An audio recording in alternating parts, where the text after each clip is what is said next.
Shalom, shalom à toutes et à tous. Bonsoir à tous ceux qui nous retrouvent ce soir, à tous ceux qui se connectent à cette chaîne pour ce rendez-vous hebdomadaire. Donc, encore une fois, bienvenue. Je suis vraiment heureuse de vous retrouver ce soir, très heureuse de vous retrouver autour de cette émission qui n'est plus à présenter, l'émission Dis-moi, pasteur.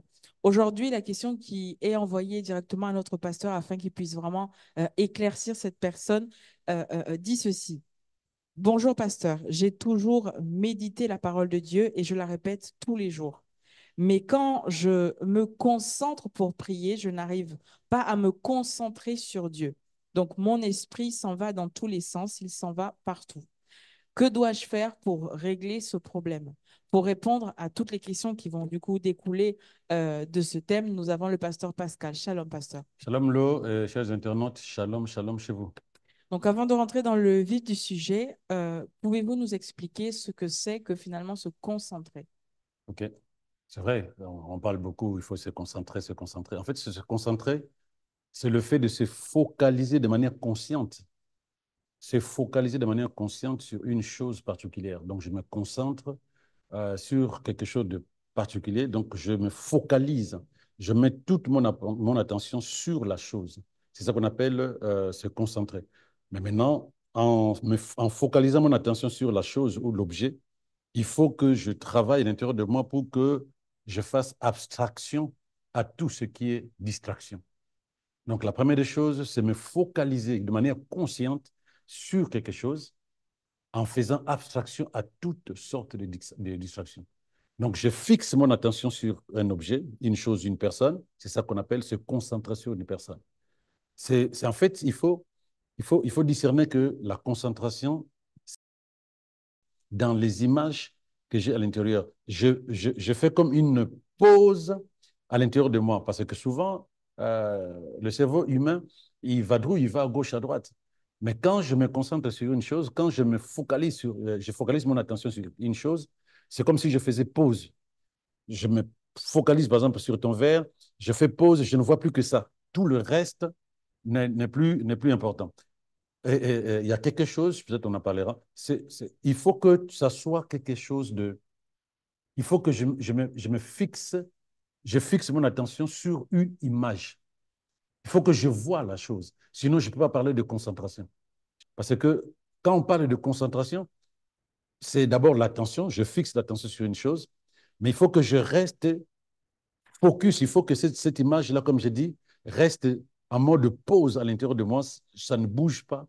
Je suis là-dedans et je ne vois plus que ça. Je fais abstraction pardon, à toutes les autres images. Voilà ce qu'on peut appeler être concentré ou se concentrer. Là, vous nous parlez en fait du coup de concentration. Vous avez parlé de vraiment poser son attention sur le verre et de faire abstraction de tout ce qui se passe autour de nous. Mais quelles sont les causes du coup du manque de concentration dans la prière? Est-ce que on manque voilà, de foi envers Dieu? Est-ce que c'est un manque de foi? Est-ce que c'est un manque du fait de croire que Dieu existe? Voilà, quelles sont les causes en tout cas qui emmènent à ce manque de concentration là dans la prière? En fait, il y a plusieurs facteurs. Il y a des gens qui ont une vraie pathologie, puisque c'est le cerveau qui nous permet de nous concentrer. Donc, il y a des gens qui ont de vrais problèmes. On appelle ça des troubles de concentration. C'est différent de manque de concentration. Donc, ceux qui ont des troubles de concentration, c'est pathologique. En revanche, ceux qui ont juste un problème de manque de concentration, il y a plusieurs facteurs. Parce que, comme je disais, l'être humain, le cerveau de l'être humain, ben, c'est toujours en train de vérifier les choses, d'observer, de prendre ceci, de mettre cela. Et quand on n'a pas appris à maîtriser le fonctionnement de notre cerveau, il est difficile pour beaucoup de personnes d'être concentrées sur une seule chose. Donc, il y a plusieurs facteurs aussi qui peuvent amener quelqu'un à manquer de concentration ou à réaliser que sa concentration a diminué. Il y a la distraction, les distractions extérieures. Donc, il y a des gens, ils veulent bien, mais leurs pensées sont tournées vers d'autres choses. Au moment où ils sont concentrés, puisque là on parle de la prière, au moment où il faut prier, la personne a les pensées ailleurs. Ce sont des pensées de distraction. Les pensées sont ailleurs. Il y a l'agitation intérieure. On ne peut pas être concentré quand on est inquiet, quand on a peur, quand on est en colère. On ne peut pas. c'est focaliser sur les choses essentielles du monde d'esprit. Donc, les agitations intérieures, je peux parler aussi de préoccupations, les angoisses, le stress. Il y a aussi la fatigue. Quand quelqu'un est fatigué, demande-lui de se concentrer sur quelque chose, il dira non, ça ne marche pas. Donc, il y a plusieurs facteurs qui peuvent amener que soit il y a manque de concentration, soit la concentration diminue. Il y a aussi un élément essentiel. Ce qu'on ne fait pas de manière régulière, on ne peut pas se dire demain, quand je vais commencer, ça va marcher. Je parle de la pratique de la concentration. Il y a des gens qui ne pratiquent pas la concentration. En fait, la concentration où tu fais abstraction de tout ce qui est distraction autour de toi. Donc, tant qu'on n'a pas une vie de pratique de la concentration, quand on commence à vouloir se concentrer sur quelque chose, c'est difficile parce que le cerveau ou l'esprit a pris l'habitude de vadrouiller, d'aller à gauche, à droite. Donc, il y a le manque de pratique aussi. Et comme tu as dit tout à l'heure, est-ce que c'est un problème de foi que Dieu existe ou pas? Je dirais plutôt manque d'intérêt. Pourquoi je veux me focaliser sur quelque chose? Parce que quand la personne dit j'ai du mal à me concentrer sur Dieu, mais il faut déjà que je sache qui est Dieu. Comment je me... J'ai pris l'exemple du verre. Le verre, je peux me concentrer sur le verre parce que je le vois physiquement. Mais comment je vais me focaliser, comment vais-je focaliser mon attention sur Dieu, sachant que je ne peux pas le voir? Donc il y a toutes ces choses-là, un problème de connaissance, un problème de maturité dans la compréhension du monde spirituel qui fait que beaucoup de personnes ne peuvent pas ou ont du mal à arriver à se focaliser sur les réalités spirituelles de Dieu pendant qu'ils sont en train de prier ou de méditer. Donc, il y a plusieurs raisons par rapport à ça. D'accord. Est-ce qu'il y a des conséquences? Est-ce que cet état, en fait, où finalement on est un peu évasif, en fait, dans la prière, dans la méditation, donc ça peut arriver que, par exemple, en priant, on soit complètement défocalisé, quand, même en méditant, donc on lit, par exemple, ou on décide de méditer, mais nos pensées vadrouillent un peu. Est-ce qu'il y a des conséquences ou est-ce qu'on peut s'en sortir? J'allais dire, est-ce qu'on peut s'en sortir? Je suppose que oui, en tout cas, mais est-ce que il y a des conséquences sur la vie chrétienne, sur la stabilité de sa foi ou sa relation? Naturellement, chaque chose qui n'est pas bien faite amène de conséquences négatives, néfastes dans la vie de l'être humain. Tout à l'heure, la question que tu m'as posée, c'est qu'est-ce qui peut causer cela? Je parlais de distractions intérieures, les pensées sont ailleurs, je ne contrôle pas ce qui se passe à l'intérieur de moi. Il y a l'agitation intérieure, les soucis, les appréhensions, ma tête est ailleurs, comme les gens disent, ma tête est ailleurs. Il y a même quelque chose que j'ai omis tout à l'heure. Il y a des gens qui sont habitués à prier d'une manière. S'il n'a pas de foulard sur sa tête, même quand tu peux prier comme ça, il est mal à l'aise. Donc, sa tête n'est pas focus sur ce qu'il fait. Il y a d'autres, c'est des bougies, d'autres, c'est leur chapelet. Et même chez les évangélistes, il y a cette histoire d'huile d'onction. Tant qu'il n'a pas ça, pendant qu'on est en train de prier pour les malades, il s'est dit, ça ne marchera pas. Donc, en fait, la concentration, c'est un état intérieur, de paix intérieure, qui n'est pas lié à des facteurs, qui ne doit pas être lié à des facteurs extérieurs. Donc, quelle que soit la tempête à l'extérieur, quels que soient les orages, quelles que soient les situations qui sont dehors, à l'intérieur, je dois être en paix. Et je suis focus sur ce que je suis en train de faire avec Dieu, dans ma relation avec Dieu. Je parlerai, j'espère. Les conséquences sont immenses. Rien que dans les mondes spirituels, euh, cette personne qui a du mal à se focaliser sur la parole de Dieu, sur sa relation avec Dieu, cette personne ne prie pas normalement, ne peut pas avoir des résultats. Cette personne ne peut pas. Et maintenant, dans la vie de tous les jours, il y a aussi les erreurs. Parce que la personne qui n'est pas concentrée, qui conduit, mais cette personne-là va avoir des accidents. Parce que cette personne n'est pas focus sur la chose de la conduite, qu'on appelle ça.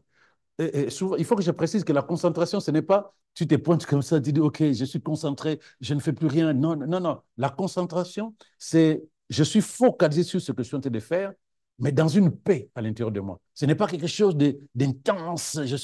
Là, tu vas perdre de l'énergie. Tu seras fatigué en très peu de temps. Parce que les gens pensent que concentre-toi, et ils sont là, focus. Non. Je suis en paix à l'intérieur de moi.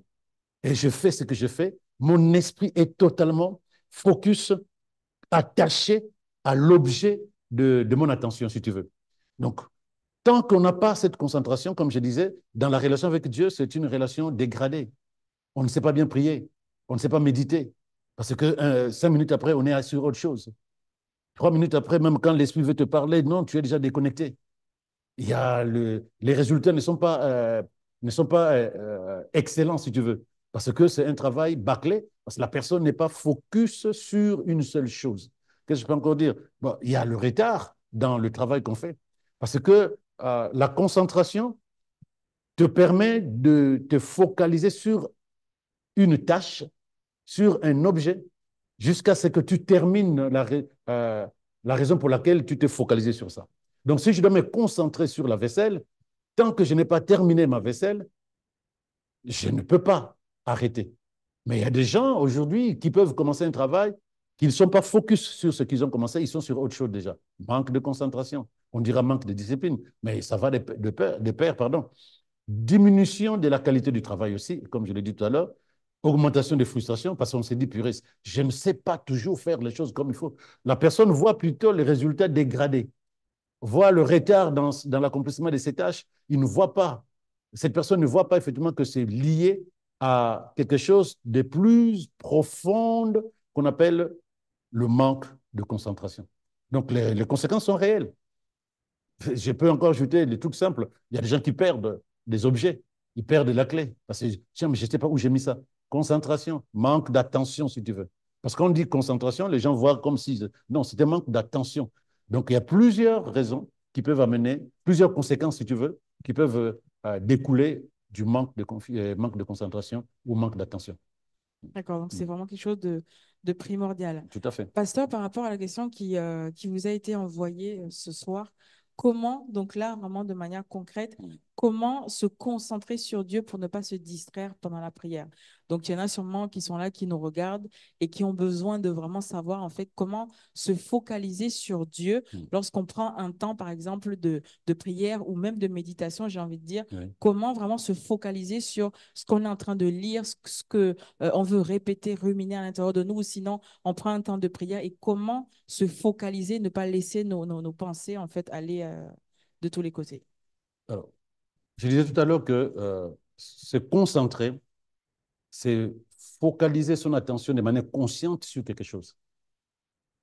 Focaliser son attention de manière consciente sur quelque chose et faire abstraction à tout ce qui est distraction. Donc, lorsque je vais prier, il faut déjà que je sois en paix à l'intérieur de moi. Je ne peux pas me concentrer sur un si je ne suis pas en paix à l'intérieur de moi. Mais qu'est-ce qui va apporter la paix? Jean 14, verset 1 nous dit, c'est Jésus qui parle, ne soyez pas inquiets, que votre cœur ne soit pas troublé. Ayez confiance en Dieu, ayez aussi confiance en moi. Il dit, ne soyez pas inquiets. La première des choses que je peux dire à n'importe quelle personne qui a besoin de se focaliser, de focaliser son attention sur Dieu pour mieux prier, c'est déjà d'être en paix à l'intérieur. Tu ne peux pas te dire, je vais me concentrer sur quelque chose d'important pour moi, alors qu'il y a agitation intérieure à l'intérieur de toi. Impossible. La concentration dont il s'agit spirituellement, c'est d'abord cette paix intérieure qui te permet de voir la vie que Dieu dispose pour toi ou de comprendre les choses spirituelles à partir de la seule chose que tu connais qui manifeste Dieu, c'est sa parole. Ni Dieu ni le Saint-Esprit ne sont visibles. Mais la seule chose que tu sais, que je sais que c'est réel, c'est la parole, la Bible. De lorsque tu médites régulièrement la parole de Dieu, lorsque cette parole est ancrée à l'intérieur de toi, elle va te rassurer, elle va t'apaiser. On ne peut pas être concentré sur une tâche spirituelle, que ce soit la méditation ou la prière, si on n'est pas en paix à l'intérieur de soi. Jésus dit, ne vous inquiétez pas. Colossiens 3, verset 2, il dit que toute pensée et toute affection soient orientées vers ces biens célestes. Donc, lorsque tu veux te concentrer vers les choses spirituelles, tu veux prier ou méditer, il faut que tes pensées soient tournées vers les choses célestes. C'est-à-dire, il faut que tes pensées soient totalement en phase avec la parole de Dieu. Dieu ne sera pas en face de toi pour dire, je regarde Dieu. Non, parce que ça aussi, c'est un problème. Donc, la personne dit, j'ai du mal à me concentrer sur Dieu. Mais c'est plutôt, est-ce que je peux nourrir mes pensées de la parole de Dieu et que cette parole apaise mon cœur pour que lorsque je vais parler, il n'y aura pas des inquiétudes, de doutes, il n'y aura pas de perturbations, il n'y aura pas d'angoisse, il n'y aura pas de frustration. En fait, il n'y a rien qui viendra me déconnecter, je vois la gloire de Dieu, je vois la paix de Dieu, je vis dans la sérénité intérieure parce que la paix de Dieu qui surpasse toute intelligence garde mon cœur et mes pensées. On ne peut pas, même humainement parlant, on ne peut pas être concentré sur quelque chose quand à l'intérieur ça ne va pas. Ça ne marchera jamais. La première chose qu'il faut faire, c'est d'abord être en paix à l'intérieur de soi. Être en paix. Mais comment tu vas être en paix? Il faut que tu te nourrisses de la parole de Dieu pour que lorsque tu commences avant même de commencer à prier, tu es en paix parce que tu sais ce que Dieu dit. Même Jésus, la Bible dit dans Philippiens 4, verset 6, ne vous inquiétez de rien, mais en toute chose, faites connaître vos besoins à Dieu par des prières, des supplications, des actions de grâce. Mais la première des choses qu'il demande, de ne pas nous inquiéter. On ne peut pas parler à Dieu si on est inquiet. Les gens pensaient qu'il suffit d'amener des émotions devant Dieu et Dieu va s'empresser de répondre. Non, Dieu attend de nous que nous soyons sereins parce que nous savons de quoi il s'agit, de qui il s'agit. Que nous soyons en paix à l'intérieur de nous. On ne peut pas on ne peut pas se focaliser sur Dieu comme la question a été posée si à l'intérieur on est agité. L'agitation intérieure, ça te déconnecte, ça te déconcentre. Ça ne peut pas fonctionner. Donc la première des choses, c'est d'abord être en paix. Ensuite, apprends à méditer la parole parce qu'elle seule qui va t'amener les images qui vont te déconnecter de ce qui est image toxique qui risque de te déconcentrer de Dieu. Donc, lorsque tu as la parole de Dieu à l'intérieur de toi, ces images que véhicule la parole de Dieu seront les images sur lesquelles tu vas focaliser ton attention. Parce que tu ne peux pas focaliser ton attention sur Dieu physiquement, il n'existait pas parce qu'il n'est pas physique. Mais la parole, oui, et les paroles qu'il a proclamées nous concernant, ce sont des paroles qui véhiculent la pensée de Dieu. Les images sont dans la parole. Et lorsque je ferme les yeux, lorsque la Bible me dit, le Seigneur est mon berger, je ne manquerai de rien, je me vois comme une brebis. Je sais ce qu'on appelle une brebis. Je me vois comme une brebis et je vois un monsieur en face de moi qui me conduit. Je sais que de moi-même, je ne saurais pas où est l'eau, où sont les pâturages. Je sais que de moi-même, je serais incapable de faire fuir le loup. Mais j'ai un berger qui prend soin de moi. Donc, j'ai ces images-là qui apaisent mon âme. Et quand je prie, je suis sur ces images-là.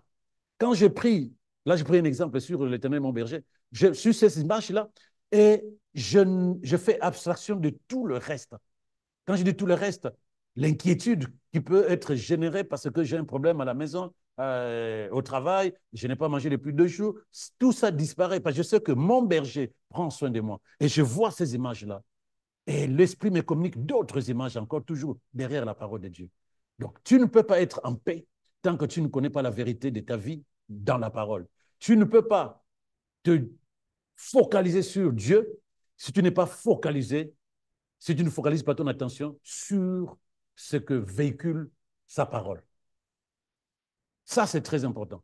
Tu auras fait aussi le temps d'éliminer toute pensée de distraction. Parce que pendant que toi, tu es en train de vouloir te focaliser sur la parole de Dieu, l'ennemi va aussi attaquer ton esprit pour te communiquer d'autres images qui vont te déconnecter, des images qui vont te distraire. C'est là où il dit, nous, dans 2 Corinthiens 10, que nous devons renverser le faux raisonnement. Renverser. Nous sommes capables. Lorsque tu sens que ces pensées sont en train de te déconnecter de ce que tu as envie de faire, te focaliser sur la parole de Dieu, mais tu dois renverser.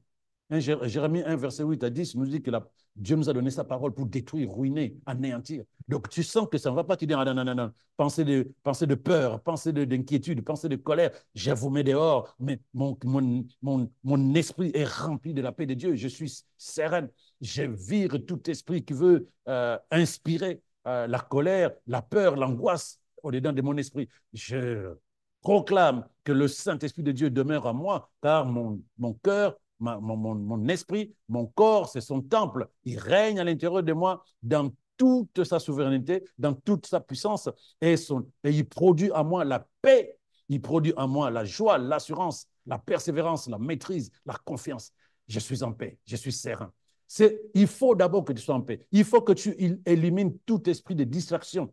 Et que je dis, tout instrument de distraction qui peut advenir, téléphone, télé, tout ça. Rien peut te déconnecter parce que le monde spirituel, c'est tellement. Quand on n'a pas l'habitude c'est fragile en termes de fréquence. C'est fragile. Un rien peut t'amener à te déconnecter. Donc, c'est des choses essentielles. Voilà pourquoi même Philippiens 4, verset où tu dis, enfin que frère, tout ce qui est de vrai, de noble, d'honorable, ce qui est réel, de valeur, ce qui est juste, pur, digne d'être aimé, occupe vos pensées. Donc, avant même de commencer à prier, qu'est-ce qui occupe tes pensées? C'est ça que les gens doivent se poser comme question. Qu'est-ce qui occupe tes pensées? Je commencerai par là, je détruis cela, j'anéantis cela, je remplace par la parole de Dieu et les images que véhicule la parole de Dieu vont être les images sur lesquelles je vais me focaliser quand je vais élever ma voix. Voilà. Merci, pasteur. Là, vous avez parlé en fait des choses, j'allais dire, euh, simples, dans le sens où on parle de colère, on parle d'inquiétude, on parle de peur, mais euh, comment prier si, par exemple, on sent que notre esprit va vraiment dans tous les sens, dans une sorte de distraction inutile, où on veut prier, mais on sent notre esprit ou notre pensée divaguer, en fait, penser à tout et à rien. Ensuite, on revient, on continue, on prie pendant 5 10 minutes, mais notre esprit encore va dans tous les sens et on se dit, il faut que, voilà, je continue à prier. Mais comment, en fait, prier? Tout à l'heure, vous avez vraiment parlé de l'inquiétude, vous avez parlé de la colère qu'il faut renverser et toutes ces choses. Comment prier là pour des pensées qui divaguent, qui vont dans tous les sens? Je te répondrai par un verset, c'est Hébreux 5, verset 14. Hébreux 5, verset 14, il dit ceci. Les adultes, par contre, voilà, je reprends. Les adultes, par contre, ceux qui ont atteint une certaine maturité spirituelle, prennent de la nourriture solide. Comment sont-ils devenus adultes? Ils ont exercé leurs facultés et ont ainsi acquis par l'expérience un sens moral affiné qui leur permet de distinguer ce qui est bien et ce qui est mal. En fait, il y a quelque chose que les chrétiens ne font plus ou ne font pas du tout, c'est s'exercer. S'exercer. S'exercer dans la concentration. S'exercer dans le renversement des faux raisonnements. Tant que c'est ponctuel parce qu'il y a envie de prier, mais on a pris de mauvaises habitudes de laisser nos pensées vadrouiller à l'intérieur de nous sans le maîtriser. Tu connais ce langage de beaucoup de personnes, tu penses à quoi? À rien. En fait, ça signifie simplement que je pense à beaucoup de choses. Il n'y a rien qui domine. Mais en réalité, c'est un mauvais comportement, une mauvaise attitude. On ne peut pas laisser les pensées se promener à l'intérieur de nous sans les contrôler, sans les maîtriser. Donc, il faut maintenant développer l'exercice de savoir contrôler les pensées qui sont à l'intérieur de moi. Je ne peux pas laisser les pensées indésirables prendre le dessus sur mes choix, mes décisions. Je ne peux pas laisser les pensées toxiques, la plupart du temps, c'est des pensées toxiques, dominer ma façon de penser pendant toute la journée. Ce n'est pas normal. Et on n'est pas né comme ça. C'est juste qu'on a laissé les choses se faire de cette manière-là. Donc, il faut s'exercer. On grandit parce qu'on s'exerce. On devient meilleur parce qu'on s'exerce. Or, aujourd'hui, il y a comme une attitude qui remplit l'Église de Jésus où les gens sont plus passifs qu'acteurs. Ils sont plus dans la passivité et ils attendent que les choses fonctionnent. Non, on s'exerce. Personne n'est né meilleur. On devient meilleur. Donc, la chose la plus importante, lorsque j'ai du mal à me focaliser sur la prière que je suis en train de faire, je dois m'exercer, je dois m'entraîner à contrôler ma façon de penser. Quel que soit, il faut que je me pose la question, mais ces pensées, la pensée, j'ai pris la colère, la peur, l'angoisse, la frustration, ces pensées, pourquoi ça remplit mon cœur? J'ai fait un bilan. Et quand je trouve la source, je détruis la source, je remplace par la vérité de la parole de Dieu. Je suis en paix parce que la parole me rassure que tout va bien. Donc, lorsque je vais prier, le raisonnement qui était derrière la colère, euh, le, j'ai pris quel exemple encore, la peur, ce raisonnement disparaît parce que j'ai remplacé par la parole de Dieu. Mais il faut que je m'exerce avant même la prière de contrôler ce qui se passe à l'intérieur de mes pensées. On ne peut pas laisser les pensées toxiques dominer notre esprit. Malheureusement, c'est ça le problème. Il faut s'exercer. Donc, comment faut-il le faire? Je ne peux pas demander à quelqu'un, de maintenant, au nom de Jésus, tu seras tu sauras comment te concentrer. Non, c'est un exercice. C'est un exercice. Pendant ce temps, ça va être difficile de bien prier parce que les pensées toxiques ou les pensées indépendantes là, vont toujours continuer à tourner dans ton esprit. Mais toi, tu te dis, je travaille là-dessus, je contrôle, je contrôle, je contrôle. Il y a deux choses. Tu contrôles le type de pensée qui circule dans l'intérieur de toi, tu les contrôles. En les contrôlant, comme dit 2 Corinthiens 10, tu es capable de détruire les forteresses, de remplacer. Mais tu vas les remplacer comment? Par la méditation constante où tu vois ce que dit la parole de Dieu, comme j'aime souvent le dire. Il faut voir la parole de Dieu. Quelles sont les images qui sont dans la parole de Dieu? Et c'est ces images-là qui vont dominer ma façon de penser dans la journée pour que lorsque de mauvaises pensées essayent de venir prendre le relais à l'intérieur de moi, j'ai de quoi les renverser et les remplacer. C'est ça, l'exercice. D'accord. Voilà. L'exercice, du Mm. coup, euh, pourquoi la vie de prière paraît plus simple chez certains chrétiens, tandis que chez d'autres, en fait, ils ont vraiment l'impression de ramer, que leur vie de prière n'a même jamais décollé. Donc, pourquoi chez certains, ça semble plus facile que chez d'autres? Pourquoi certaines personnes jouent-elles mieux au foot, au basket que d'autres? La réponse sera, ils se sont exercés. La prière, c'est un exercice. La prière, c'est un exercice. On n'est pas professionnel de la prière. Et on ne peut pas bien prier si on ne médite pas constamment la parole pour que j'aie cette vérité de Dieu à l'intérieur de moi, pour que lorsque je vais ouvrir la bouche, c'est sur la base de la parole qui est à l'intérieur de moi. La prière, ce n'est pas to, to, ba, ba, bi, bi, ba, ba. Non, la prière, c'est discuter, converser avec Dieu. Mais il faut que je connaisse Dieu. Comment? Dans sa parole. Comment? Par la méditation. Même ma propre vie, lorsque je parle de ma vie avec Dieu, au travers de la prière, il faut que je sache ce que Dieu a dit dans sa parole. Donc, lorsque on s'exerce encore et encore dans l'exercice qu'on appelle prier, on est capable de développer une facilité de dire les choses. L'éloquence, par exemple, l'éloquence, les gens qui parlent bien, l'éloquence, ça s'apprend. L'éloquence, ça s'apprend. On apprend à être éloquent. Pareil aussi, on apprend aussi à devenir, à avoir la facilité dans la prière. Mais la prière est conditionnée par une vie de méditation. Parce que les mots qui sortiront de ta bouche pendant la prière sont des mots qui doivent venir de la Bible, puisque la prière, c'est parler par la parole, dire les choses que Dieu a dites, homologuer ou confesser les mêmes choses que Dieu. De tant qu'on n'a pas cette discipline de s'exercer, parce qu'aujourd'hui, les gens viennent prier dans les églises, ou les gens prient à la maison quand ils ont des problèmes, quand ils ont vu des sorciers, ou quand le démon est venu leur faire des guili-guili au lit. Alors, aïe, aïe, aïe, au nom de Jésus, ça, c'est pas la prière pour moi. La vraie prière, cette relation, cette conversation relationnelle avec Dieu, simplement.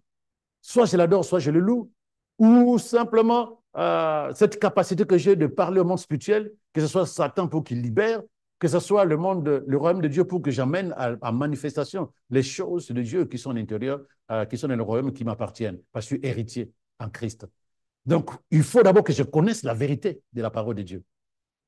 Si je dois me caler sur la culture, ce que les gens disent, c'est ce que je dis, je ne prie pas là. Il faut que mon cœur soit inondé de la parole et cette parole va me permettre de bien prier. Mais il faut maintenant que je m'exerce. C'est comme un sport. Nous disons tous, dans toutes les églises, nous disons, euh, il faut, il faut s'exercer dans la prière. Ça signifie qu'il faut régulièrement prier. Et c'est comme ça qu'on se développe. Quand tu médites bien, tu pries régulièrement, tu as la facilité de prier. Tu as la facilité de prier. Sinon, tu vas patiner. Pour ceux qui ont la bouche, ils vont patiner. D'autres ne sauront pas quoi dire parce qu'il n'y a pas la parole. Ceux qui parlent bien, ils n'ont pas la parole. Ils vont patiner en disant, Papa Jésus, c'est toi le Seigneur. Amen. Alléluia. Donne-moi. Allez. Parce qu'ils ne savent pas de quoi ils se retournent. Ils n'ont pas la parole. Ils n'ont pas médité. C'est l'exercice de la prière. Mais d'abord, l'habitude de méditer de manière constante la parole de Dieu. Le devant de Père. C'est la seule raison. D'accord. Pasteur, certains chrétiens ont plus de facilité à être disciplinés dans d'autres domaines de la vie, mais n'arrivent pas à avoir une vraie vie de prière, une vraie vie de méditation. En fait, vraiment dans leur domaine spirituel, il n'y a pas une grande avancée. Donc, on se rend compte en fait que, par exemple, sa vie de prière ne décolle pas, que la méditation de la parole et même la pratique du coup de la parole ne prend pas vraiment forme. Oui. Pourquoi on peut constater du coup ce dysfonctionnement? Ben, comme je l'ai dit tout à l'heure, la chose la plus triste dans la vie des chrétiens aujourd'hui, c'est le manque de sérieux dans les choses spirituelles. Quand je ne sais pas quelque chose, je cherche jusqu'à ce que ça devienne une évidence pour moi. Mais il y a des chrétiens qui sont encore dans la pensée, est-ce que Dieu existe? Ils n'ont pas cette conviction, cette évidence que Dieu est réel. Mais les temps, ils sont chrétiens. Donc, du coup, lorsque je dois prier, je dois parler à ces dieux-là pour qui j'ai encore de doutes à l'intérieur de moi. Pourquoi je veux mettre la prière au premier degré? Pourquoi je veux mettre la prière comme priorité? Je ne peux pas. Donc, il y a d'abord cette conviction spirituelle. Quelle relation la personne a avec Dieu? Il est dans la culture chrétienne ou c'est une évidence, une véritable relation personnelle. Dieu dit, vous me chercherez, vous me trouverez. La seule condition, cherchez-moi de tout votre cœur. Ne jouez pas aux chrétiens, comme j'aime le dire. Quand on joue aux chrétiens, c'est dire que oui, je suis chrétien, je sais dire Amen, Alléluia, je sais dire Seigneur, tu es mon Dieu, tu es merveilleux et tout, mais il faut que je sois vrai envers moi-même quand je m'assois. Je suis seul dans ma chambre en disant tout ce que je viens de faire là. Est-ce que ce sont des convictions à moi? Et c'est ça qui fera que lorsque tu vas développer ton désir d'être davantage meilleur avec sa parole, lorsque tu vas chercher que ta relation avec Dieu soit plus profonde, plus vraie, plus intime, lorsque cela deviendra ta priorité, tu vas développer la discipline. Comme je dis souvent, la discipline ne vient pas parce que j'ai envie d'être discipliné. Non. On développe la discipline parce qu'on a un objectif à atteindre. Donc, dans la vie, dans les autres compartiments, domaines de leur vie, ces choses-là sont importantes. C'est pourquoi ils sont disciplinés. Mais le jour où leur relation avec Dieu deviendra essentielle, capitale, on ne va pas leur demander d'être disciplinés. Ils vont se lever à 5 heures pour prier. Ils vont trouver un temps, alors qu'il y a match, alors qu'il y a film, ils vont trouver un temps pour prier. Ils vont se discipliner dès le moment où le désir de Dieu deviendra prioritaire. Dès le moment où le désir de sa parole, la passion, le désir de se nourrir de la parole de Dieu deviendra essentiel. C'est la priorité qu'on donne à une chose qui nous amène à nous discipliner. Là, dans quelques jours, les Jeux olympiques ici en France, les gens se préparent. Ils font attention à ce qu'ils mangent, comment, où ils vont, qu'est-ce qu'ils boivent. Donc, ils font attention. Ils sont dans la discipline. Pourquoi? Parce qu'ils ont un objectif. Gagner ne fut qu'une seule médaille en France. Ils viendront de tous les coins de la terre. Mais ils ont un objectif à atteindre. Ils sont devenus disciplinés depuis 4 ans qu'ils se préparent. Le chrétien qui voudra développer une discipline spirituelle doit transformer sa relation avec Dieu en priorité, doit transformer sa foi en la parole de Dieu en priorité. Tant que ce n'est pas le cas, il n'y aura pas de discipline spirituelle. Il n'y en aura pas. Nous savons le faire pour les choses qui sont importantes. Si demain nous remplaçons, nous donnons de l'importance à la parole de Dieu, à notre relation avec Dieu, à notre foi en Dieu, nous mettons cela au-dessus. On ne va pas demander à quelqu'un d'être discipliné. Ça sera naturel. La discipline vient naturellement par rapport à l'objectif pardon, que j'ai envie d'atteindre. Voilà. Merci, Pasteur. Nous arrivons à la fin de cette émission. Et je voudrais en fait que vous vous adressiez donc particulièrement à toutes ces personnes qui nous regardent derrière leur écran. Mhm. Donc, il y a vraiment là quelqu'un en fait en face de vous. Donc, derrière, vous avez la caméra juste en face de vous. Quelqu'un qui se dit, je n'arrive pas à me concentrer sur Dieu Mhm. quand je prie. Quelqu'un qui se sent fatigué, quelqu'un qui se sent essoufflé par rapport à toutes ces distractions-là, en fait, qui l'empêchent de véritablement vivre la vie que Dieu a disposée pour elle. Qu'est-ce que vous pouvez leur dire à toutes ces personnes-là qui, aujourd'hui, en tout cas, vous regardent et qui ont vraiment besoin de trouver solution dans ce que vous dites ce soir? Ok, mais je ne peux que résumer ce que j'ai dit tout à l'heure par rapport à tes questions. Bien aimé, la chose la plus difficile, évidemment, je comprends, c'est de focaliser son attention sur les choses essentielles de Dieu. Dieu, tu ne le verras pas là pour que tu sois concentré sur lui. Mais Dieu, tu le vois au travers de sa parole. Et sa parole, tu la médites jour et nuit. Et t'apporte des images sur lesquelles tu vas focaliser ton attention. Quand l'ennemi te dit rien ne va, toi tu sais que la Bible te dit qu'avec Dieu tu feras des grandes choses. Et tu te vois en train de faire de grandes choses. Ces images-là font abstraction à tout ce que le monde peut te dire en termes de temps, d'âge, tout ce que tu veux. Mais il faut que tu t'entraînes non seulement à voir ce que dit la parole de Dieu, mais surtout à méditer régulièrement la parole de Dieu. Sinon, tu n'auras pas des images à l'intérieur de toi. Tu as du mal à te concentrer sur Dieu. Dès le moment où tu ne le vois pas, tu ne peux que te concentrer sur ce que dit la parole de Dieu. C'est là où je parle des images. Il faut voir la parole de Dieu. Mais rien que l'exercice de la concentration, pour que ça prenne, pour que ça fonctionne, il faut t'entraîner régulièrement. Il faut t'exercer régulièrement. Ne dis pas, je vais me concentrer, ça marchera. Non. Parce que ton esprit est habitué depuis que tu es né à vadrouiller. Parfois même, tu conduis sans même savoir que tu es. En fait, je dis, tu conduis, tu ne sais même pas que tu conduis de manière instinctive. Pourquoi? Parce que tes pensées sont ailleurs. Il n'y a que l'instinct qui t'amène à conduire, changer de vitesse, courber à gauche et à droite. Il y a plein de gens qui fonctionnent comme ça. Parce que l'esprit humain est habitué à vadrouiller, à laisser des pensées tourner en boucle à l'intérieur. Et quand tu vas prier, il faut arriver à bloquer cela. C'est ce que j'ai appelé tout à l'heure contrôler. 2 Corinthiens 10 dit que nous devons renverser. C'est-à-dire que tu dois remplacer ça. Mais il faut un exercice aussi. Il faut aussi, pardon, t'exercer. T'exercer à contrôler ce qui se passe à l'intérieur de toi. C'est triste parce que tant qu'on n'a pas une fréquence, une connexion parfaite dans la fréquence entre le Saint-Esprit et nous, c'est difficile que nos prières soient productives, si tu veux. On va parler, on est convaincu qu'on parle à Dieu, mais on n'est pas sur la même fréquence parce que notre esprit, qui est censé être connecté au Saint-Esprit, notre esprit était ailleurs. Pendant que tu pries, tu es en train de toi-même de contredire tes propres prières. Pendant que tu es en train de proclamer, tu es en train de te contredire parce qu'à l'intérieur, il y a des choses que tu ne contrôles pas. Or, nous avons cette capacité de contrôler ce qui se passe en nous.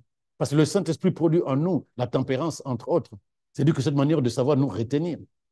Et la Bible nous dit que nous avons la capacité par le Saint-Esprit en nous de renverser le raisonnement à l'intérieur de nous. Pendant que tu es en train de prier, tu sens un raisonnement opposé à la vérité de la parole de Dieu. Tu ne peux pas continuer comme ça. Il faut arriver à arrêter ça. Comment? Mais exerce-toi à méditer la parole de Dieu de manière constante et exerce-toi à visualiser, à voir ce que dit la parole. Quand il dit tu es béni, vois-toi dans une vie de bénédiction.